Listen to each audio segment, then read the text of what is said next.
0 WhatsApp number है। बड़ा आसान है हमसे सवाल पूछना, बस अपने शेयर्स की संख्या, उनका भाव टाइप कीजिए। अगर कोई होराइजन है वो हमें भेज दीजिए, बाकी हम पे छोड़िए। और वैसे भी हम तो फ़ोन पे बात करते हैं आपसे, तो आपका नंबर हमारे पास आ ही जाता है। इसके अलावा जो दर्शक हमें फेसबुक और एक्स पर यानी सोशल मीडिया पर लाइव देख रहे हैं, फॉलो कर रहे हैं, प्लीज़ कमेंट बॉक्स में जाके अपना सवाल हमें भेज दीजिए और फिर उन सवालों के भी जवाब शो पर हमारे एक्सपर्ट आपको लाइव देंगे। तो बड़ा आसान है हम तक पहुंचना, बस अपना सवाल तैयार कर लीजिए और तरीके ढेर सारे हैं।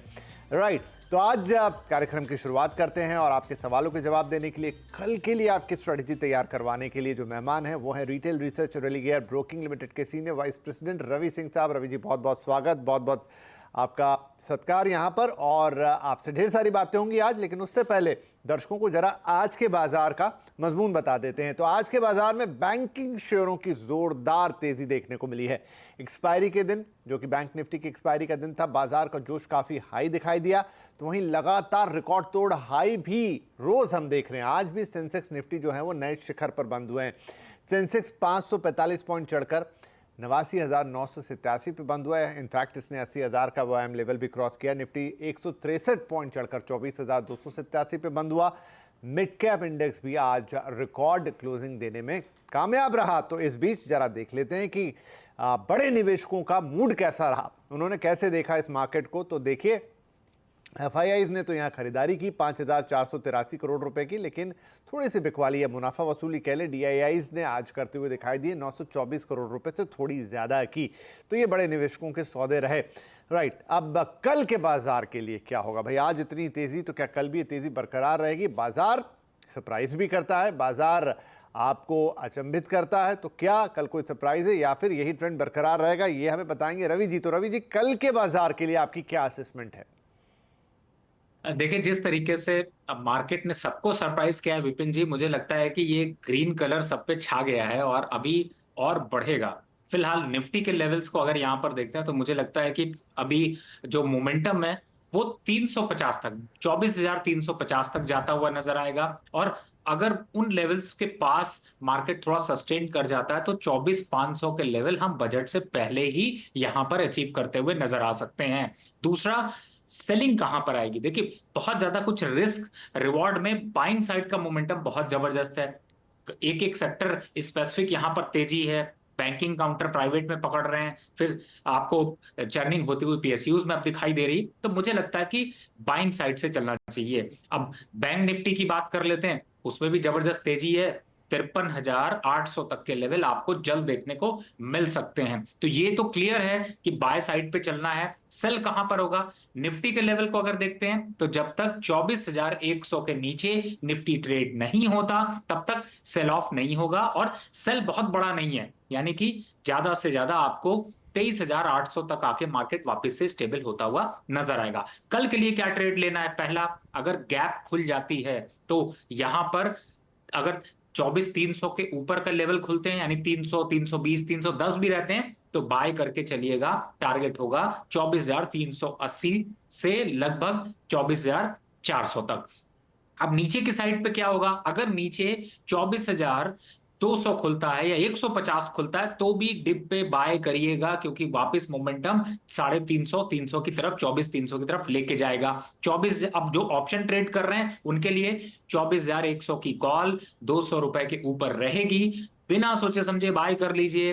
टारगेट होगा 280 रुपए का, स्टॉप लॉस होगा यहां पर 175 रुपए का। तो आपके ये ट्रेड हो गए निफ्टी की तरफ से। बैंक निफ्टी पे आ जाते हैं। बैंक निफ्टी पे 53,100 के ऊपर मार्केट खुलते ही बाय करिएगा। टारगेट होगा 53,450 पहला, दूसरा 53,580। ये दो टारगेट कल अचीव होते हुए नजर आएंगे आपको। गिरावट कहां से आएगी? अगर 52,900 के नीचे निफ्टी जाता है तो ही सेल ऑफ होगा, लेकिन सेल ऑफ 52,700 तक आके रुक जाएगा। तो कल का ट्रेड पॉजिटिव है। डिप पे खुले तो भी बाय करना है, ऊपर गैप ओपनिंग होती है तो भी आपको बाय करके चलना है। चलिए, तो बहुत डिटेल में यहाँ पर रवि साहब ने बता दिया आपको कि कल किस तरह की स्ट्रेटेजी आपको रखनी है। वैसे पूरा का पूरा बाइंग मोमेंटम हो, चाहे निफ्टी हो, चाहे बैंक निफ्टी हो, चाहे गैप अप ओपनिंग हो, चाहे गैप डाउन ओपनिंग हो, हर स्थिति में आपको बाय की ही सलाह है। और ऑप्शन ट्रेडर्स के लिए भी उन्होंने लेवल्स बता दिए हैं। राइट, तो ये हुई ब्रॉडर मार्केट्स की बात। रवि जी, कुछ पर्टिकुलर शेयर्स जहां आपकी नजर रहेगी कल? देखिए पीएसयू का जलवा है और मुझे लगता है कि पीएसयू की तरफ से ही मैं हमेशा छोटे छोटे स्टॉक्स ही बाय करता हूं, बहुत बड़े स्टॉक्स पे नहीं जाता। तो सबसे पहला स्टॉक हो सकता है एक दो दिन में भी इधर रिकमेंड किया हो, लेकिन फिर आज फ्रेश ट्रेड दिख रहा है कल के लिए भी। वो है, पहला है सेल। यहां पर करंट लेवल पे करना है बाय। टारगेट होगा 165 का और स्टॉप लॉस लीजिएगा 146 का। दूसरा शेयर है भेल, BHEL, भेल। यहां पर करना है बाय करंट लेवल पर। टारगेट होगा 225 का और 325 का। और स्टॉप लॉस यहां पर अगर आप देखते हैं तो होगा 305 रुपए का। तो ये थोड़ा सा अपडेट कर दीजिएगा, मैंने थोड़ा गलत साइन लेवल्स यहां पर भेज दिए हैं। दूसरा है NMDC। यहां पर वापस से रिवर्सल आया है, बाय करना है और करंट लेवल पर 250 पे बाय करिए। टारगेट होगा 265 रुपए का और स्टॉप लॉस होगा 245 रुपए का। चौथा स्टॉक जो कि आपके पोर्टफोलियो में ऑलरेडी है लेकिन चमकने के लिए बढ़ने वाला है, वो है HAL। करंट लेवल यानी कि जो भी कल ओपनिंग होती है उस पर बाय करके चलिए। लॉन्ग टर्म टारगेट मैंने वैसे 8,000 दिए हैं, लेकिन मोमेंट्री टारगेट है 5600 रुपए तक। तो कल 5,400 के स्टॉप लॉस से आपको करना है इसको भी बाय। और शुक्रिया आपकी टीम विपिन जी इतनी फास्ट है कि उन्होंने जो मैंने गलत लेवल भेजे थे वो करेक्ट कर लिया है। जी रवि जी, शुक्रिया आपको भी, और शुक्रिया हमारे टीम मेंबर्स को भी जिन्होंने वो तत्काल रूप से चेंजेस कर दिए। तो ये 4 बाय कॉल आपके लिए। सबसे सामने आपके पहले जो है वो HAL का, हिंदुस्तान एरोनॉटिक्स लिमिटेड का, जहां पर आप 5600 के टारगेट्स के लिए, वैसे तो रवि जी इसके लिए लॉन्ग टर्म टारगेट जो है 8000 के ऊपर दे रहे, लेकिन फिलहाल के लिए 5600 का टारगेट, 5400 की यहां स्टॉप लॉस होगी। NMDC को भी बाय करना है 265 रुपए के टारगेट के लिए, 245 का स्टॉप लॉस। इसके अलावा भेल, BHEL, यहां पर भी आपको खरीदारी की सलाह, 325 के टारगेट, 305 का स्टॉप लॉस। और अंततः सेल, यहां पर भी खरीदारी, 165 के टारगेट, 146 का स्टॉप लॉस। तो चारों PSU कंपनीज जहां पर रवि जी का कहना मोमेंटम बहुत अच्छा रहने वाला है, स्टॉप लॉस और टारगेट के साथ आपके लिए ये उनकी तरफ से सजेशंस तो आपने जरूर नोट कर लिए होंगे, ऐसी मैं उम्मीद करता हूं। वक्त वक्त पे दिखाते रहेंगे। राइट, अब कॉलर्स की बारी। शुरुआत करते हैं। कल्पेश गांधी अंकलेश्वर गुजरात से हमें कॉल कर रहे हैं। कल्पेश भाई, बहुत स्वागत है आपका। क्या सवाल रहेगा? हेलो। हाँ जी, बोलिए। हाँ, मैं कल्पेश गांधी बोल रहा हूँ अंकलेश्वर से। जी सर। मैंने 270 पे 4000 ONGC लिए हुए हैं और उसके मैं फ्यूचर प्रोस्पेक्ट जानना चाहता हूँ और टेक्निकल हिसाब से टारगेट भी जानना चाहता हूँ। जरूर सर। PSU कंपनीज की बात हो रही थी, एक और PSU और 4000, बड़ी क्वांटिटी है रवि जी इनके पास। फिलहाल थोड़ा सा प्रॉफिट है, 4 रुपए 70 पैसे का, पर क्या ये बढ़ता हुआ दिखेगा? देखिए मैं 4 कॉल तो दे ही चुका था, लेकिन अगर पांचवा देना होता तो ONGC देता। और मुझे लगता है कि करंट लेवल यानी जो 274 है इस पे भी बाय कर सकते हैं। टारगेट, इमीडिएट टारगेट है 300 रुपए का और स्टॉप लॉस यहां पर 265 का लेकर चल सकते हैं। लेकिन लेकिन ध्यान रखिए, ये जो स्टॉक्स हैं ये लंबी रेस के घोड़े हैं और आपको आगे और दौड़ते हुए नजर आएंगे। मोमेंटम अच्छा है, टेक्निकल चार्ट पर अच्छा है, कंपनी प्रॉफिटेबल है, तो फंडामेंटल से लेकर टेक्निकल तक अप टू डेट कंपनी है। मुझे ऐसा लगता है फिलहाल लंबे समय के लिए अगर रखना है तो 380 के लक्ष्य आने वाले 6 महीने में आपको देखने को मिल सकते हैं। तो शॉर्टर पीरियड भी आपको बता दिया, लॉन्ग पीरियड भी बता दिया। कल्पेश भाई होल्ड करके रखो, बढ़िया चोखो प्रॉफिट होगा इसमें। चलिए जी कल्पेश जी, होल्ड की सलाह यहां पर। दोनों टारगेट्स आपको दे दिए, शॉर्ट टर्म लॉन्ग टर्म। 300 रुपए शॉर्ट टर्म, 380 लॉन्ग टर्म और 265 का स्टॉप लॉस जरूर लगाना याद रखिएगा। आपके लिए सलाह। आगे चलते हैं। सचिन सैनी गाजियाबाद उत्तर प्रदेश से कॉल कर रहे हैं। सचिन भाई, बहुत स्वागत है। क्या आपके पास शेयर्स हैं, प्लीज बताइए। Sir good evening. मेरे पास, सर मैं सचिन सैनी बोल रहा हूँ गाजियाबाद से। मेरे पास 447 के रेट पे 500 शेयर है टाटा पावर के। ओके माफ कीजिए, हमारे पास आपकी क्वांटिटी 260 है, शायद आपने और खरीदारी कर ली आज। नहीं, वो एक्चुअली वो मेरे पास 2 अकाउंट है तो वो मैंने वाइफ के अकाउंट से भी लिए हुए हैं। अरे क्या बात है, चलिए बढ़िया है। तो श्रीमती जी को भी बधाई। लेकिन फिलहाल यहाँ आपके इसमें लॉस दिख रहा है। अब आप भी खुश हो, मैडम भी खुश हो, ऐसा क्या हो? टाटा पावर में कितनी पावर, कितनी शक्ति, वो रवि जी बताएंगे कि कब तक आपका ये लाल निशान खत्म होगा और हरे में आएगा। रवि सर, क्या सलाह होगी इनके लिए? देखिए वैसे इसमें कोई डाउट नहीं है इस समय विपिन जी, और मुझे ऐसा लगता है सचिन जी को पोजीशन अपनी होल्ड करनी चाहिए। एक बात का बस लेवल्स का ध्यान रख लीजिए, 425 से पहले एवरेज नहीं, स्टॉप लॉस 400 का।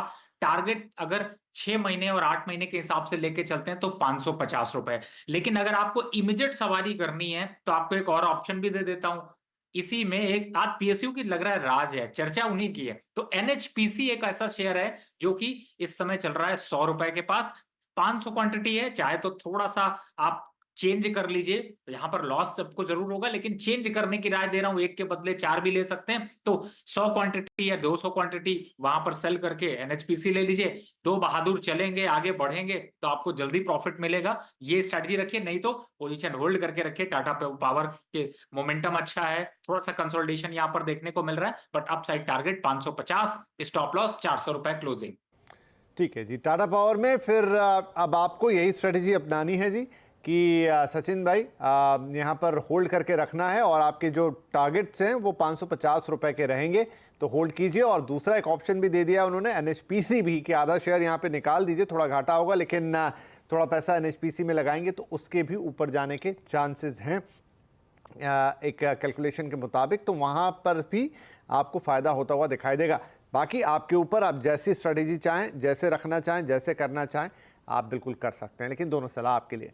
आगे बढ़े, गुरजीत सिंह साहब जबलपुर मध्य प्रदेश से कॉल कर रहे हैं। गुरजीत जी, बहुत स्वागत है आपका, सवाल बताएं प्लीज। सवाल है सर कि 1122 शेयर है मेरे पास मोलपेन लैब के। ओके जी, 56.75 के रेट पे। ठीक है, कब लिए सर आपने ये 2 दिन हो गए सर। 2 दिन, ओके ठीक है। थोड़ा सा यहाँ आठाने का 50 पैसे, 57 पैसे टू बी प्रिसाइज, इतना प्रॉब्लम है, घाटा है, पर कोई दिक्कत नहीं है। रवि जी बताएंगे क्या करना है। रवि सर, मॉर्फिन लैब में इन्होंने लिए हैं 2 दिन पहले ही, 1122 शेयर्स हैं इनके पास, लेकिन फिलहाल थोड़ा लाल निशान है, क्या करना होगा? देखिए, मुझे लगता है कि अगर इस समय देखा जाए तो फार्मा सेक्टर में थोड़ा सा आपको एक रुकावट देखने को मिल सकती है, लेकिन सर ये ना मल्टी बैगर वाला स्टॉक अभी नहीं नजर आ रहा, और इसीलिए मैं यहां पर कहूंगा कि आप अगर इसी टाइप में ढूंढ रहे हैं तो आज एक बैंकिंग काउंटर दे देता हूं, जिसमें कि आप यहाँ पर PSB, Punjab and Sind bank की तरफ अगर आप शिफ्ट हो जाएं, वो ज्यादा स्ट्रांग है। देखिए सर, चाहे मॉर्फन लैब चले, चाहे पीएसबी चले, आपको तो प्रॉफिट से मतलब है, और वो यहाँ पर ज्यादा अग्रेसिव है, जल्दी 65 के टारगेट दिखा सकता है। तो मुझे लगता है कुछ छोटा मोटा 50 से 1 रुपए, 50 पैसे 1 रुपए का बहुत फर्क नहीं पड़ेगा, बाय उसको कर लीजिए, जल्दी टारगेट पे पहुंचेंगे। मॉर्फन लैब तब तक आराम से यहीं पर खड़ा रहेगा या थोड़ा नीचे मिलेगा, जब वो 65 आ जाएगा तो काट के चाहे तो वापस खरीद लीजिएगा। फिलहाल स्विच करना ज्यादा समझदारी है। ठीक है गुरजीत जी, तो ये सलाह आपको उठाने का लॉस है तो उतना लॉस बियर करके आप स्विच कर देंगे पंजाब एंड सिंध बैंक में, तो यहाँ पर फिलहाल 58 रुपए का है और आगे 65 रुपए के टारगेट्स रवि साहब दे रहे हैं। मॉर्फिन से फिलहाल निकलने की सलाह, आगे जब देखिएगा 65 के ऊपर का उसका लक्ष्य आ जाए, नंबर आ जाए, तो वहाँ पर आप फिर री एंट्री ले लीजिएगा, लेकिन फिलहाल के लिए यहाँ आपको निकलने की सलाह और पंजाब एंड सिंध बैंक में एंट्री करने की सलाह। राइट, नेक्स्ट कॉलर विपुल शाह साहब, राजधानी दिल्ली से। विपुल जी, क्या होगा आपका सवाल? हेलो, नमस्ते सर। मेरे पास इन्फीबीम के 5000 शेयर्स हैं, ओके 32.7 पे, और आईआरबी इंफ्रा के 5000 शेयर हैं 67.5 रुपीज पे। सर 2-3 महीने के लिए रखना चाहता हूँ, तो सर इसके अकॉर्डिंग। ठीक है, और ये आपने खरीदे कब है सर? सर इन्फीबीम तो हो गए मोर देन 1 मंथ, और आईआरबी इंफ्रा 2 वीक हुए होंगे। ओके, और आपको सवाल पूछने की जरूरत ही इसलिए पड़ी क्योंकि 2-3 महीने का आपने सोचा था, लेकिन फिलहाल दोनों ही लाल निशान दिखा रहे हैं। थोड़ा थोड़ा, ज़्यादा नहीं है, लेकिन 2 रुपये 2.5 रुपये ऐसा आपको लॉस है। ठीक है रवि जी, दोनों शेयर इनके इन्फीबीम और आईआरबी इंफ्रा अब 2-3 महीने के लिहाज से इन्होंने खरीदे हैं, क्वांटिटी भी ठीक ठाक है, बड़ी क्वांटिटी 5000 शेयर्स की। तो क्या करना चाहिए 2-3 महीने में? इनको जो पर्पस है वो फुलफिल होगा या फिर कुछ और करें? देखिए विपिन जी, इस समय इन्फीबीम में तो फिलहाल सिचुएशन बहुत अच्छी नहीं दिखाई दे रही है, और थोड़ा करेक्शन या फिर आने वाले 3 महीने तक आपके 32 रुपए के ही लेवल अगर आ जाए तो वो भी बहुत बड़ी बात है। लेकिन मैं ये कहूंगा कि आपको मैंने बहुत स्टॉक्स अभी रिकमेंड किए हैं जो कि एक से एक दिग्गज स्टॉक है, 3 महीने में उनमें तो दम है मल्टी बैगर बनने का, लेकिन मैं हमेशा ऐसा स्टॉक बताता हूं जो इसके आसपास ही हो। तो अब 29-30 रुपए का लिया था आपने, थोड़ा नुकसान हो रहा है, इसी जगह पे साउथ इंडियन बैंक को ऐड कर लीजिए और इससे कर लीजिए चाल को बदल, इन्फीबीम से निकल जाइए। बहुत अच्छे प्रोस्पेक्ट नहीं दिखाई दे रहे, डाउनवर्ड चैनल पे है, करेक्शन और आएगा और 24-25 रुपए तक आ सकता है। तो यहां पर ऐड कर लीजिए साउथ इंडियन बैंक, जो कि इससे कम रेट पे चल रहा है 27 के पास, और मुझे ऐसा लगता है कि वो ज्यादा जल्दी 34 की सवारी कर सकता है, आपका लॉस रिकवर करा देगा और एक आध दो शेयर कंपैरिजन में ज्यादा मिल जाएंगे। दूसरा स्टॉक आपका था आईआरबी इंफ्रा। देखिए थोड़ा सा आईआरबी इंफ्रा में प्रॉफिट बुकिंग दिख रही है, लेकिन 62 और 63 के पास आता है तो इसमें क्वांटिटी और ऐड कर सकते हैं। कहां तक का टारगेट है? टारगेट है 75 रुपीज तक का। जब 75 आ जाता है तो विपिन जी को फिर से परेशान कर लीजिए कि प्रॉफिट बुक करें या फिर अभी और लंबी रेस के लिए लड़ाई करें। राइट, तो आईआरबी इंफ्रा के लिए बात हो गई और थोड़ा प्रॉफिट बुकिंग के लिए भी कह रहे हैं, फिर दोबारा कॉल कर सकते हैं, लेकिन इन्फीबीम की जगह आपको सलाह है कि आप साउथ इंडियन बैंक ले लें। अच्छा, विपुल लाइन पे हैं क्या अभी? विपुल जी सुन पा रहे हैं मुझे? जी सर, जी सर। तो मुझे बताइए, आपने 5000 क्वांटिटी खरीदी, मतलब क्या उसमें थॉट प्रोसेस थी? कहीं से सुना? कैसे खरीदा? सर इन्फीबीम का ग्रोथ ठीक ठाक था लास्ट 4 to 5 मंथ में, इसके मोमेंटम अच्छे थे, तो इसको मैंने एवरेज किया हुआ है। पहले तो 2500 लिया था, फिर उसके बाद एवरेज किया मैंने इसको। तो आपने अपनी ही समझ से और अपना हिसाब किताब लगा के खुद उसको खरीदा, राइट? जी सर। चलिए कोई बात नहीं, कभी कभी ऐसा हो जाता है और हम ठोकर खा के ही ठाकुर बनते हैं। अच्छी बात है कि आप खुद एनालिसिस करते हैं, चीजें करते हैं। हो गई, कोई बात नहीं, गलती से सीखेंगे। लेकिन फिलहाल के लिए इन्फीबीम से निकलने की सलाह, साउथ इंडियन बैंक आप वहां पे निवेश कर सकते हैं, राइट? आगे बढ़ते हैं। ताहिर टीनावाला साहब हैं दाहोद गुजरात से हमें कॉल कर रहे हैं। ताहिर साहब बहुत स्वागत है आपका, क्या सवाल रहेगा? जी सर नमस्ते। नमस्कार सचिन जी नमस्कार। नमस्ते सर, नमस्ते। हाँ जी सर, मेरे पास 2 शेयर है। मजगांव डोक के 4150 के भाव के 260 शेयर, ओके। और इंडियन ऑयल कॉर्पोरेशन के 163 के भाव से 2000 शेयर है। ठीक तो है, उस पे क्या 3 से 6 महीने के लिए क्या विजन? 6 महीने के लिए आप पूछ रहे हैं, ठीक है। तो पहले तो आपका मजगांव डॉक्स देख लेते हैं, फिर आईओसी की बात करेंगे। आप ठीक है, बढ़िया है। 534 रुपये 55 पैसे का प्रॉफिट है रवि जी इनको हर शेयर पे। 260 इनकी क्वांटिटी है, क्या करना चाहिए? देखिए ये सब लंबी रेस के घोड़े हैं विपिन जी, और मुझे ऐसा लगता है कि जो हम कहानियां सुनते हैं कि किसी ने 20 साल पहले स्टॉक खरीदा तब मल्टी बैगर हो गया, यानी कि 1 करोड़ लगाए 50-100 करोड़ तक पहुंच गए, ये सब वो क्षमता रखते हैं ये स्टॉक्स। तो मुझे ऐसा लगता है कि लंबे समय में इनको चलने देना चाहिए। जहां तक टारगेट की बात करें, देखिए 1 साल के अंदर के टारगेट जो हैं वो हैं अभी 6500 रुपए तक के। तो मुझे लगता है इस पे छेड़छाड़ नहीं करनी चाहिए। धीरे धीरे एसआईपी करते रहिए, कभी गिरेगा, कभी महंगा मिलेगा, कभी सस्ता मिलेगा, लेकिन अल्टीमेटली आप गेनर रहेंगे इस स्टॉक में। जहां तक स्टॉप लॉस की बात है, जब तक ये 4000 के ऊपर अभी बना हुआ है तब तक नई ऊंचाइयों को छूता रहेगा। तो फिलहाल अभी इसमें बहुत ज्यादा कुछ करेक्शन की उम्मीद नहीं है, लेकिन पोजीशन को बनाकर रखिए। 6500 के टारगेट अभी हाल फिलहाल में देखने को मिल सकते हैं। दूसरा स्टॉक आपका आईओसी का है। लेकिन आपने बढ़िया दोनों दमदार स्टॉक खरीदे हुए हैं। लॉन्ग टर्म का अगर विजन है तो इनसे बढ़िया स्टॉक नहीं है। अभी भी एंट्री करेंगे तो आपको बहुत अच्छा लगेगा और अच्छे टारगेट अचीव होंगे। 162 के नीचे ये सस्टेन नहीं करता, उसका स्टॉप लॉस लगा लीजिए। टारगेट की बात करें तो 185 पहला टारगेट, दूसरा टारगेट 195 का। तो यहां पर धीरे धीरे करिए एकुमुलेट। जिस हिसाब से एनर्जी का बिजनेस बढ़ रहा है उसमें आईओसी का एक अहम रोल है, ग्रीन कॉरिडोर में इसका बहुत अहम रोल है। तो मुझे ऐसा लगता है यहां पर इसमें अगर फ्रेश भी बाय करना लोग चाहते हैं, जो प्रोग्राम को देख रहे हैं, तो बिल्कुल 162 के स्टॉप लॉस से बाय करिए। जो टारगेट बताया उनको फॉलो करिए। चलिए, तो आईओसी पे 162 का स्टॉप लॉस, 185 से लेकर 195 तक के टारगेट्स यहाँ पर। और मजगांव डॉक्स को रवि भाई ने बताया लंबी रेस का घोड़ा। LRKG एक सील बनवा लेते हैं, जैसे कई बार हम वो होल्ड की सील लगाते हैं ना, होल्ड बाय, ऐसी एक LRKG या फिर एक घोड़े का ही सिंबल लगा लेते हैं। आगे से रवि जी जब भी कहेंगे लंबी रेस का घोड़ा तो सीधे वो वाली सील चस्पा कर देंगे उसके ऊपर। तो मजगांव डॉक्स को होल्ड कीजिए, और यहाँ पर 6500 रुपये के टारगेट्स दे रहे हैं, यानी लंबा जाएगा। सही बात है, लंबी रेस का घोड़ा है, राइट। आगे बढ़े, लखनऊ से अगली कॉल BK शुक्ला साहब। शुक्ला जी नमस्कार, कैसे हैं आप और क्या है आपका सवाल? नमस्कार, बढ़िया है सर, आप बताएं। जी सर, बिल्कुल लखनऊ से कॉल आया तो मैंने कहा तहजीब के साथ, क्योंकि वहाँ की बात ही कुछ और है, वैसे सवाल पूछूं तो बताइए सर, क्या शेयर्स आपने ले रखे हैं? जी सर, ये पहली बार मेरा नंबर लग रहा है, मैं इसके लिए आपको धन्यवाद देता हूँ। इसके पहले मैं नीरज जी को बहुत लिखा, उसमें नंबर नहीं लगा। नीरज जी मेरे गांव के पास के रहने वाले हैं, खैर लगा तो मुझे खुश हुई। मुझे 2 सवाल हैं मेरे। एक तो है एशियन पेंट, मैंने लिया था 2890 में और 100 शेयर है। हेलो, हाँ आवाज जी सर, आ रही है 100 शेयर लिए थे 2890 में, और वो बढ़ के गया भी 3400। मैं सोच रहा था 3500 चला जाएगा, लेकिन फिर लौट के आ गया यहाँ पर। मेरे पास वो है। और दूसरा है ये भारत फोर्ज। हाँ जी, भारत फोर्ज है 1268 रुपए में। ये मैंने लिया था ट्रेडिंग के लिए, लेकिन वो चलो अच्छा रहा है, वो होल्ड कर लिया, उसको डिलीवरी ले ली।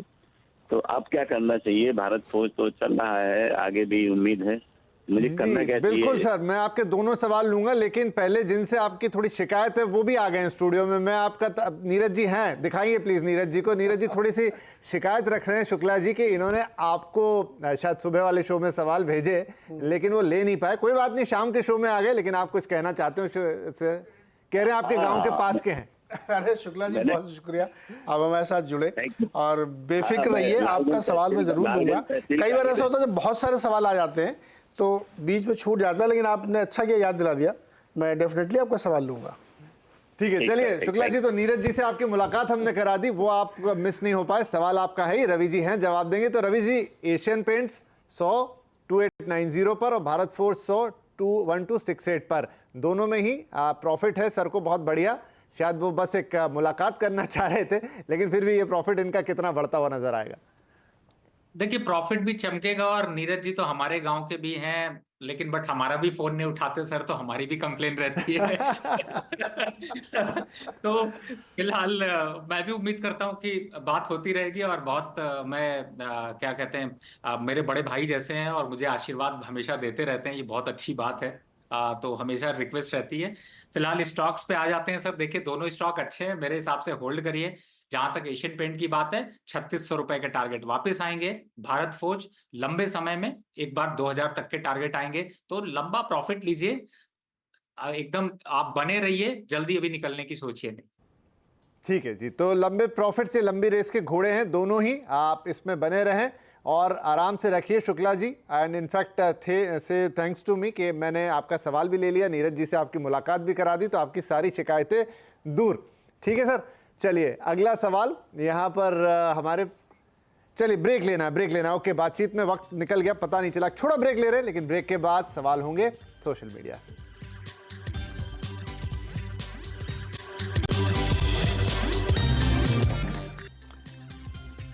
Welcome back. तो रवि जी हमारे साथ हैं और हम कल के बाजार के लिए तैयारी करें। तो रवि जी, काफ़ी सारे सवाल ले लिए आज, लेकिन अब मैं और एक आपसे राय चाहूँगा कि जैसे आपने कहा PSU इस समय है ऊपर और बैंकिंग स्टॉक्स भी ऊपर है, बैंक निफ्टी की भी शानदार रही कल, कुछ खास बैंकिंग स्टॉक जो आपकी नज़र में रहने वाले हैं? देखिए, अभी तक पूरे ग्रुप को अगर एनालाइज करें तो इस समय देखिए SDFC में अभी स्ट्रांग अप ट्रेंड है। प्रॉफिट बुक करने की जल्दी मत करिए, मुझे ऐसा लगता है कि बहुत जल्द हम इसके 1880 तक के लेवल यहां पर देखेंगे। फ्रेश एंट्री के लिए भी एक बैंक बताकर जाता हूं, यहां पर प्राइवेट बैंक की तरफ मूव होंगे तो पहला बैंक है ICICI बैंक, जिसमें कि वापस चाल आने के चांसेस यहां पर है। तो करंट लेवल पर चूंकि SDFC अप ट्रेंड में है तो आप ICICI बैंक को ले लीजिए, ये भी 1450 के लेवल आपको दिखाई देंगे आने वाले एक महीने के अंदर। और कल की बात करें तो कल हम इसके 1235 से 1240 के लक्ष्य यहां पर देख रहे हैं, तो मुझे लगता है कि यहां पर आप बाय करके चल सकते हैं।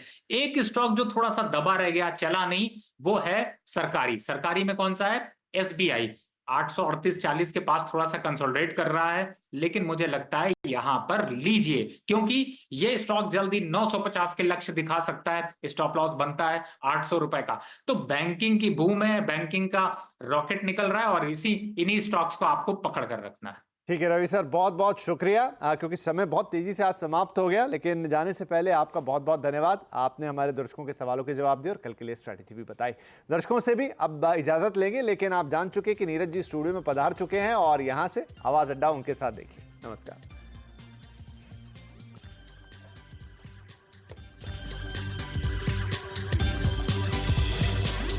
दिक्कत तो नहीं ना सर, ले लिया तो मतलब, तो मैंने कहा तो